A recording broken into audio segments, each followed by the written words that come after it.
La parole est à Yann Brossat concernant l'individualisation de l'allocation adulte handicapé. Merci, monsieur le maire. Ce sujet concerne un sujet d'actualité, un sujet qui a été dans l'actualité la semaine dernière. Il concerne effectivement l'individualisation de l'allocation adulte handicapé, la déconjugalisation de l'allocation adulte handicapé. Les parlementaires communistes à l'Assemblée nationale avaient déposé dans le cadre de leur niche une proposition de loi visant à faire en sorte que le fonctionnement de l'allocation adulte handicapé change. Aujourd'hui, le montant que vous touchez avec l'AAH dépend du revenu de votre conjoint, ce qui est une aberration. Un problème en tout cas à triple titre. D'abord, un problème de pouvoir d'achat, puisqu'un certain nombre de personnes en situation de handicap perdent de l'AAH au moment où elles se mettent en couple, ce qui est quand même quelque chose de particulièrement choquant. Ça contrevient par ailleurs à l'idée que nous poursuivons tous, je crois, que les personnes en situation de handicap doivent accéder à l'autonomie. Or, ce fonctionnement-là est totalement contradictoire avec cela. Et c'est par ailleurs assez indigne au XXIe siècle d'avoir un fonctionnement de l'AAH de ce type. Toutes les associations qui défendent les personnes en situation de handicap soutiennent cette déconjugalisation de l'AAH. De nombreux habitants du 18e sont concernés. Nous le voyons d'ailleurs beaucoup à travers les demandes de logement, ceux que nous recevons en permanence et qui, pour beaucoup, sont en situation de handicap. Et je vous invite donc à voter ce vœu qui vise à demander au gouvernement, qui l'a pour l'instant refusé, d'accéder à cette demande des associations qui défendent les personnes en situation de handicap. Merci beaucoup. Pour donner quelques éléments de réponse, la parole est à Nadia Benakli et ensuite explication de vote. Alors, c'est bon. Merci, monsieur le maire, chers collègues. Merci, Yann, pour ce vœu. Nous aurons pu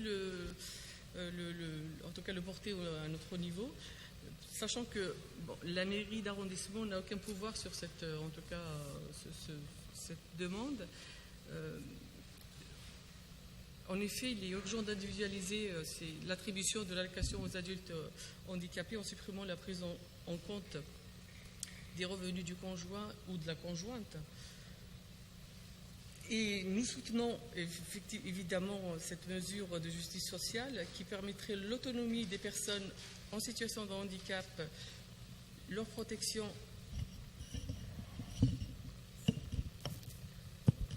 Ok, c'est bon. Et ça permet également la protection de ces personnes contre les violences, mais ça permet aussi aux 1,2 million de personnes en situation de handicap de vivre décemment. Alors, à notre échelle, en tout cas dans le 18e arrondissement, nous avons mis en place un CLH, donc le Conseil local du handicap, le 10 juin dernier. Donc, c'est une instance qui permet d'échanger, c'est une instance qui permet de discuter des problèmes des personnes en situation de handicap et de trouver des solutions et de leur permettre de vivre, en tout cas de faciliter leur vie dans l'arrondissement. Donc je conseillerais à toutes les personnes, enfin en tout cas j'inviterai toutes les personnes qui sont intéressées et qui aimeraient défendre les personnes en situation de handicap de venir à cette instance pour y participer. Voilà, c'est tout ce que je peux dire. Merci beaucoup. Est-ce qu'il y a des demandes d'explication de vote ? Anne-Claire Boux.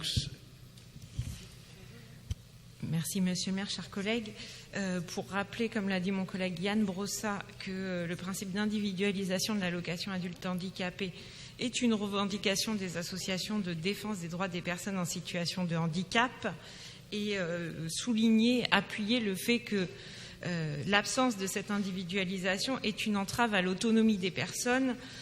On sait qu'un conjoint et plus souvent une conjointe peut être dans une situation de dépendance vis-à-vis de son partenaire et la vulnérabilité des personnes en situation de handicap peut aggraver la situation. Et il faut savoir que c'est d'autant plus important que les personnes en situation de handicap sont surexposées à des violences. On est à 7,3% contre 5,1% selon une enquête de victimisation menée par l'INSEE en 2011 et en 2018. Or, ces violences s'expriment aussi au sein de la sphère conjugale. La conjugalisation de cette prestation renforce donc la dépendance. C'est pour toutes ces raisons que nous regrettons vivement le refus du gouvernement d'accéder à cette demande qui va dans le sens de l'émancipation. Et aussi, c'est aussi un combat féministe, puisque, comme je l'ai indiqué tout à l'heure, c'est souvent des conjointes qui sont dans cette situation de dépendance et de grande vulnérabilité. C'est d'ailleurs ce qu'a rappelé le défenseur des droits. Donc le groupe écologiste et citoyen appuie donc le vœu du groupe communiste Génération et Citoyens, qui s'inscrit dans la ligne droite d'une proposition de loi portée par le groupe écologiste Solidarité et Territoire au Sénat. Je vous remercie. Merci beaucoup. La parole est à Benoît Cuturello, puis Christian Honoré. Merci, Monsieur le maire. Oui, simplement pour signifier que nous nous inscrivons également dans la philosophie de ce vœu et nous le soutenons. Je vais finalement répéter ce qui a été dit, mais l'enjeu pour les personnes en situation de handicap, c'est de gagner le plus d'autonomie possible. C'est leur combat et on ne saurait imaginer ce que représente de vivre avec un handicap, qui soit psychique ou moteur. Et cette mesure participait effectivement à apporter un peu plus de justice, tout court d'ailleurs, pour ces personnes-là. Et le refus du gouvernement, qui oppose des arguments plutôt technocratiques, fiscaux, ne saurait être une bonne réponse. Et c'est en totale contradiction d'ailleurs avec l'approche qui me semble très sociale d'ailleurs d'Emmanuel Macron lorsqu'il dit « quoi qu'il en coûte ». Visiblement, pour les personnes en situation de handicap, le « quoi qu'il en coûte » ne fonctionne pas, peut-être parce que le « quoi qu'il en coûte » a beaucoup dérapé cette année. On en est à 120% de dette et déficit plus de 10%.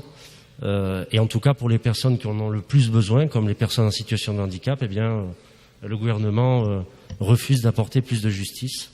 C'est bien dommage. Donc, en tout cas, on soutient ce vœu et on vote pour. Merci. Christian Honoré. Oui, monsieur le maire, la situation des personnes en situation de handicap est, tout le monde le comprend bien, quelque chose de très sensible, de très douloureux. Pour ce qui nous concerne, ce vœu, je vais vous dire que nous allons nous abstenir, sachant que Pierre Bournazel va intervenir au Conseil de Paris sur cette question et apportera les informations qui s'imposent. Voilà. Merci. Je vais le mettre aux voix. Qui est pour ? Qui est contre, qui s'abstient, qui vote contre, qui ne participe pas au vote, il est adopté.